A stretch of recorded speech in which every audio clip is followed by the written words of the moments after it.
In the last lecture, we had seen how the idea of a united Germany gradually took shape in the various German states and particularly in Prussia in the first half of the 19th century.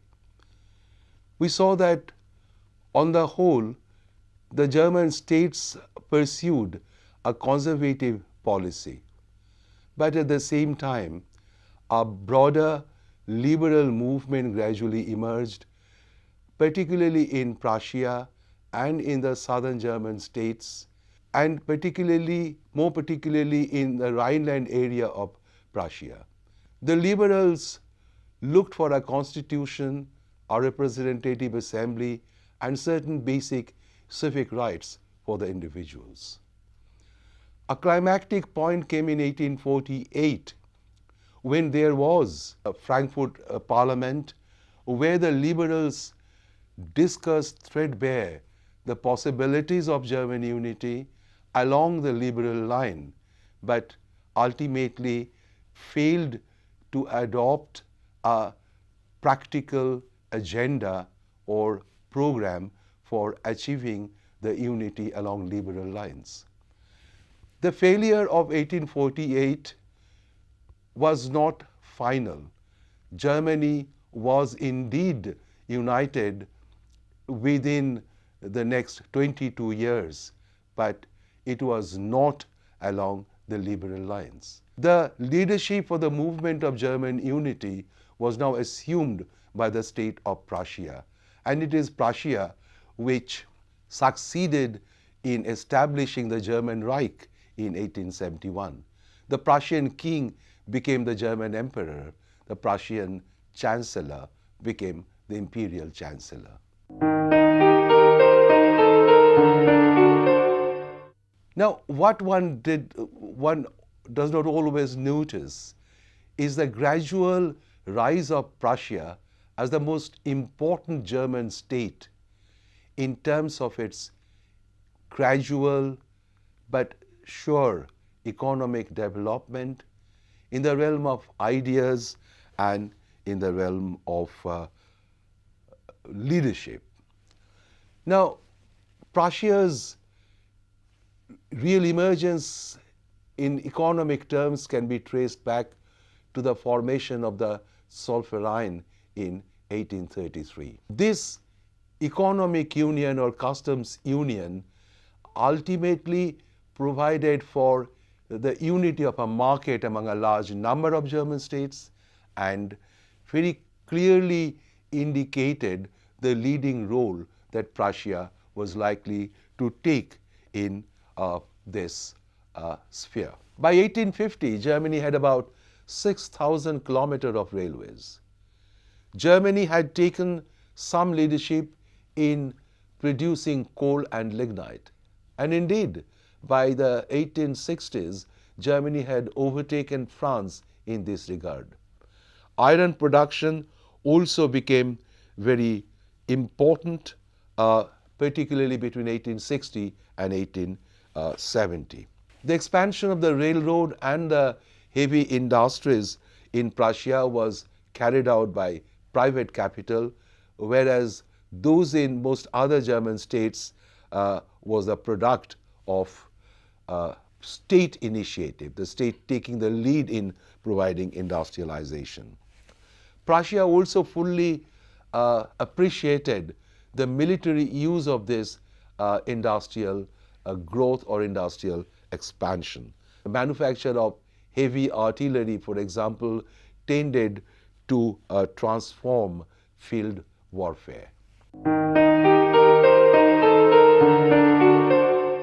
The reforms in the financial sector in particular made Prussia the leader in this sector as well.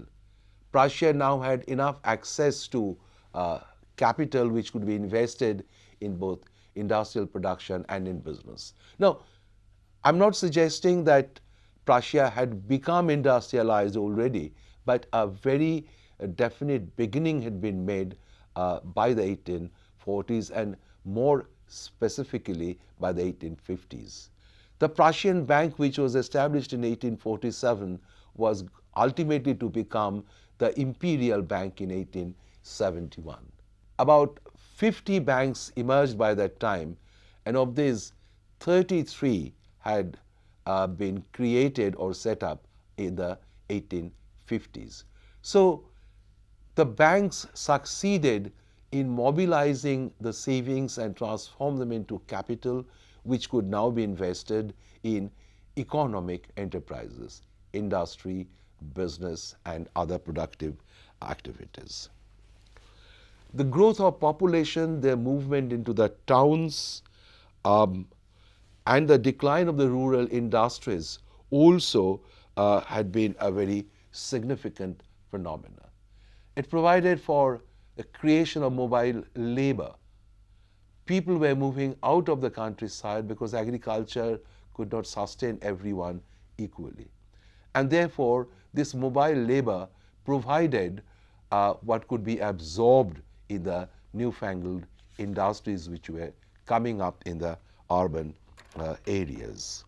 Otto von Manteuffel, who was Minister of the Interior from 1848 to 1850 and Minister, President and Foreign Minister from 1850 to 58, indeed introduced many very serious economic reforms.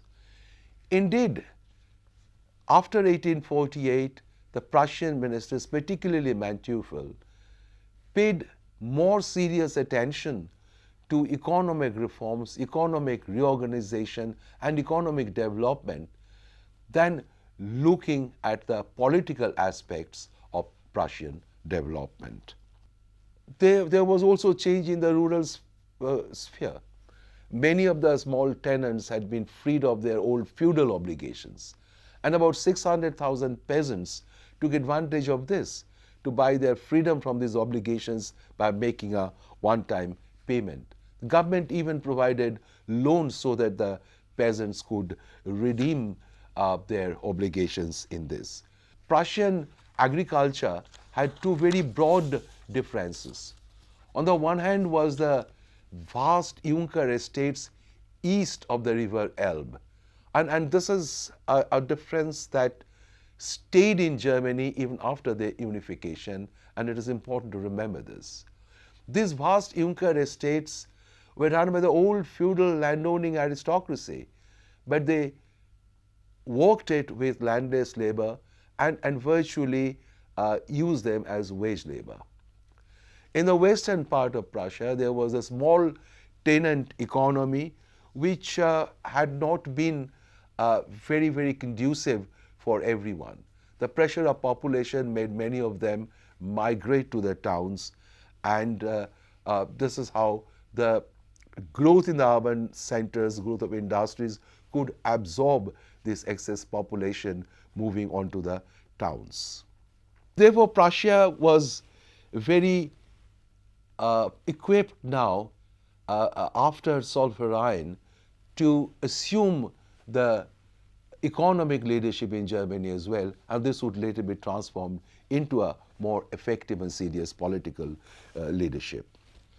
As Frederick B. Motz, who was one of the founders of the Zollverein, had said, that this sense of cohesiveness in terms of customs and economy would always induce a desire to be part of a common political system as well.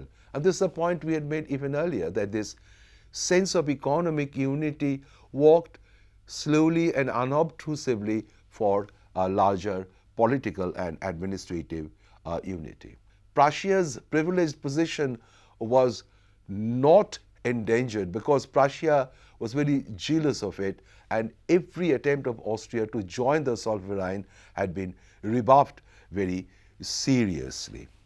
What one sees also is that there was growing intellectual support for Prussia's quest for assuming leadership, and it had come from historians like Treitschke, Seibel, and Droysen.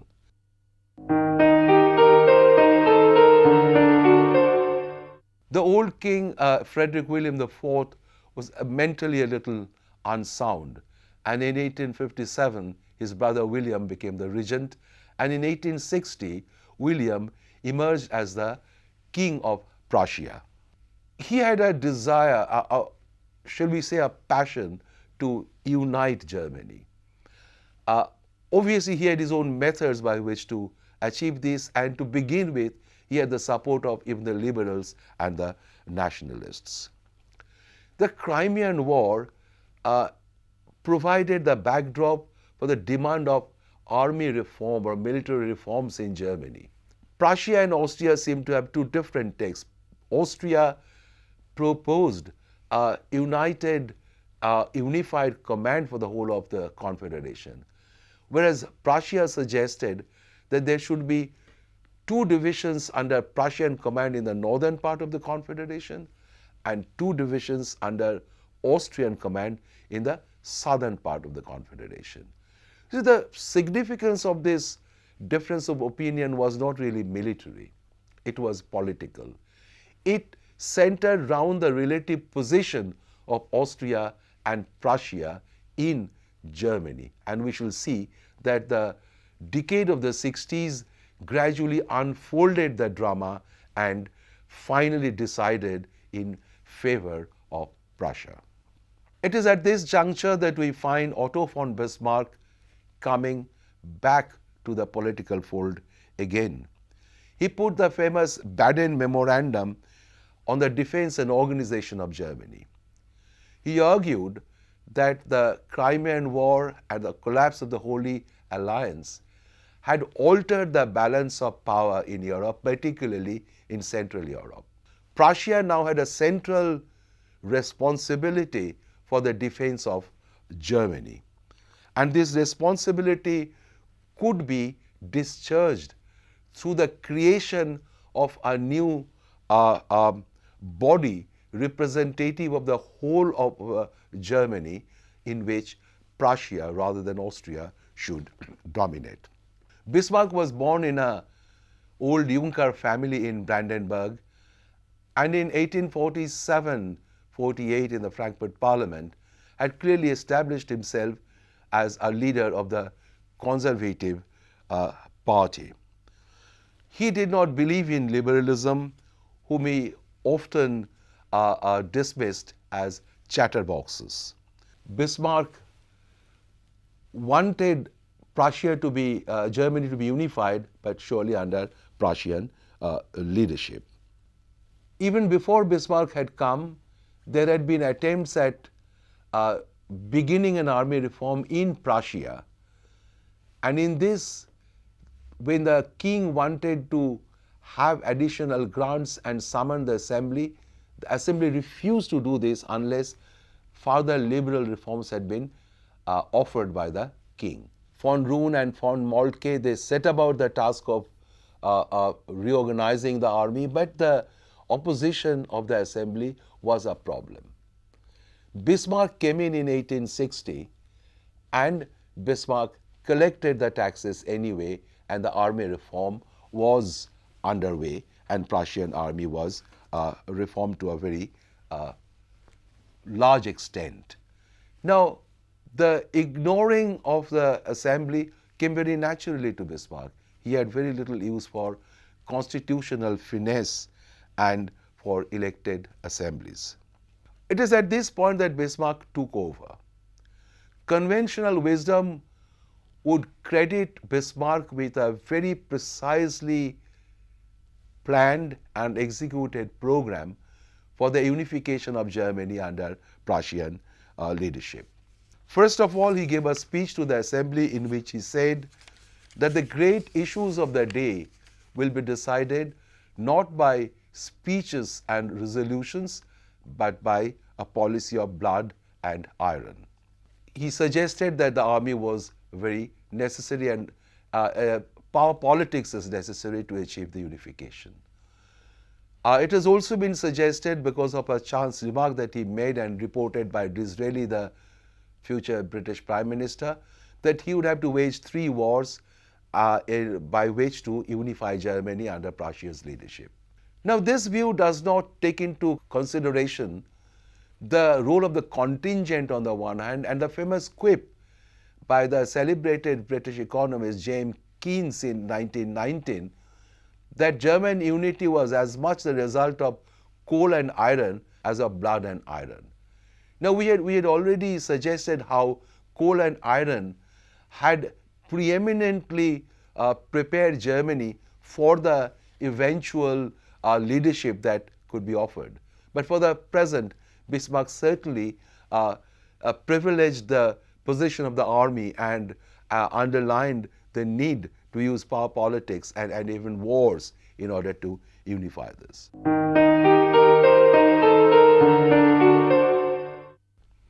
Having done this, having achieved the reform of the army and having collected the taxes to make this possible, Bismarck had his battle with the liberals. But he now decided to test his army, and the first war came with Denmark in 1863. It was over the question of Schleswig-Holstein, which had generated tremendous heat in 1848. Now, it was solved by the Treaty of London in 1852, which said that the King of Denmark would keep the duchies, but Schleswig would also continue to be part of the German Bund. Palmerston, when asked about this solution, said that only 3 people knew this. The Prussian king is mad, the prince consort is dead, and I have quite forgotten it. Nevertheless, Bismarck had no use for the early agreements. The occasion arose when the King of Denmark died in 1853. He was followed by Christian of Glucksburg. Christian of Glucksburg now virtually wanted the incorporation of Schleswig into Denmark.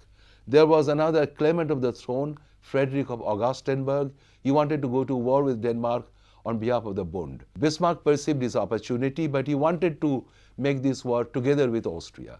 So Prussia and Austria moved against Denmark. Denmark was easily overwhelmed, and after that, by the Convention of Gastein, Austria and Bismarck decided that Schleswig will be administered by Prussia, Holstein would be administered by Austria. And therefore, the first test of Bismarck's new army was made, and Denmark was overwhelmed. The European powers were propitiated. It was seen that Russia would not go into war on any issue because Bismarck had supported Russia during the Polish revolt a little earlier. The second war that Bismarck waged was with Austria. Now, this was a war for which he very carefully prepared, and he picked up a quarrel over a proposal that there should be a new Bund, there should be a new constitution, and Austria should ultimately be eased out of the German Confederation. Bismarck knew that Britain would probably continue with his neutrality. The neutrality of the Russian Tsar was assured. Italy's neutrality was bought with the promise that if Austria was defeated, Venetia would be given to Italy to complete her unity. Bismarck even met the French Emperor Napoleon III at Biarritz and made him the same promise that if he remained neutral, Venetia would be given to him for eventual handover to Italy. Indeed, a little later, Napoleon even met Austria and struck this bargain that whatever the outcome of the war, Venetia must go to Italy. There was obviously a great disagreement by Austria about the Prussian proposal of a new constitution and reorganization of the Bund. Some German states supported Austria. The war ultimately came in June 1866, the 7 Weeks' War, and Austria was routed in the Battle of Sadowa, or as it is known now, Königgrätz. This resulted in the final exclusion of Austria from Germany. Bismarck, having defeated Austria, did not wish to impose very harsh terms on her. What transpired was that a North German Confederation was now created with the Prussian king as its president and the Prussian Chancellor, Bismarck, as its Chancellor. It would be the Confederation of the north of the River Main. An association of southern German states, Bavaria, Baden and Württemberg, had been allowed. Austria would be outside the Bund. There would be two assemblies, the Bundesrat or the Federal Council, representative of states. The lower house of the Reichstag would be directly elected on the basis of universal suffrage. This was a concession to the liberals. Bismarck, what is very significant to note, won the support of the liberals up to a point now. On September 3, 1866, the Prussian parliament, by a majority of 230 votes to 75, gave endorsement or sanction to the loans that Bismarck had collected earlier by force and illegally. This meant that the liberals had accepted the larger unity Bismarck had achieved, even though it had not been along liberal lines. As A.J.P. Taylor had commented, the struggle between the crown and parliament reached its term, but in Prussia, it is the crown which had won. But nevertheless, what sense does one make of this?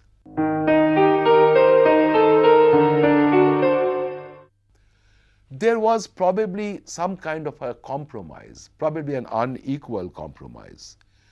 Bismarck did not have much love for the liberals, as we had noted earlier. But let us note that when Bismarck achieved the North German Confederation and succeeded in excluding Austria, he had won the support of the older historians, like the liberal historians like Treitschke, Sibyl and Theodor Mommsen, who all endorsed this. He had support of Franz Waldeck, a radical member of the Prussian Assembly, in this. But what is more interesting is the comment of a liberal lawyer, Rudolf Ehring. A little before the war he wrote, "Perhaps no war had been broached with such shamelessness, such horrible frivolity, as has the war which Bismarck is trying to raise against Austria. One's innermost feelings are revolted by such an outrage against every principle of law and morality." Just after the war, 3 months later, he says, "I bow before the genius of Bismarck, who has performed a masterpiece of political combination and ability. For one such man of action, I would give 100 men of liberal persuasion." Now, Bismarck achieved the unity. Prussia's domination was achieved over the rest of Germany. Austria was excluded, but the liberals also received acceptance of free trade and universal suffrage. So it was a compromise, an unequal compromise in favor of the Prussian state. The third and last stage came through the war with France. Bismarck was waiting for an opportunity. With Napoleon III as the Emperor of France, he did not have to wait for long. There was very soon an occasion over the question of succession to Spanish throne. Leopold, the Hohenzollern prince, was a candidate. France demanded that this candidature be withdrawn. Prussia agreed, candidature was withdrawn. Then Napoleon sent Benedetti, who was the French ambassador, who met the king at a place called Ems and demanded that the candidature should not be repeated in future. The king said he considered the matter to be closed and would do nothing more. He then sent the information in a telegram to Bismarck, who leaked an edited version of the telegram, and it suggested that France had been insulted. There was war hysteria in France, and ultimately Napoleon was goaded into declare war with Prussia. The war came quickly, and France was routed in the Battle of Sedan. The Prussian army entered France and invaded Paris, and in January 1871, in the famous Hall of Mirrors of the Palace of Versailles, the German Reich was created. William became the first German emperor of the Reich, and Bismarck became the Chancellor. Virtually the old constitution of the North German Confederation had been recreated. Thus, Germany was finally united under Prussia's leadership, with Prussia virtually assuming the new German empire, dominating the new German Reich. and it was achieved through the three wars. Now, it was a curious blend of authoritarianism and liberalism. There was universal suffrage, there was elected assembly, but no parliamentary responsibility. Purse strings remained with the king. The Chancellor would be responsible to the emperor and not to the Reichstag or the lower assembly. As Uhland had said, that the liberals expected the new king to be anointed with a drop of democratic oil. And Erich Eicher, an very eminent historian of the earlier days of Germany, said that it was an extraordinary and fateful accomplishment of Bismarck that this democratic oil was entirely avoided. Thus, the unification was achieved. Another question that has often been raised, whether it was an extension of Prussia rather than simply a unification of Germany and fulfillment of German nationalism. As Schulz said, that it's true that it was ultimately achieved from above and not through by the state and not through popular initiative from below. But it is necessary to relativize this position. You see, many liberal idioms were adopted, and at least the liberals and the nationalists succeeded, if not imposing their means on Bismarck, at least their goals. And as we had noted earlier, there was a degree of compromise. We had noted in this lecture, or the last two lectures, how the German desire for unity emerged in the course of the first half of the 19th century, how the various alternatives had been thrown up, how they were tried, and how finally the Prussian way, with the emergence of Prussia as the strongest economic power and again the military power in Germany, made it possible for Bismarck to assume the leadership of Prussia and thus unify Germany through the means of power politics.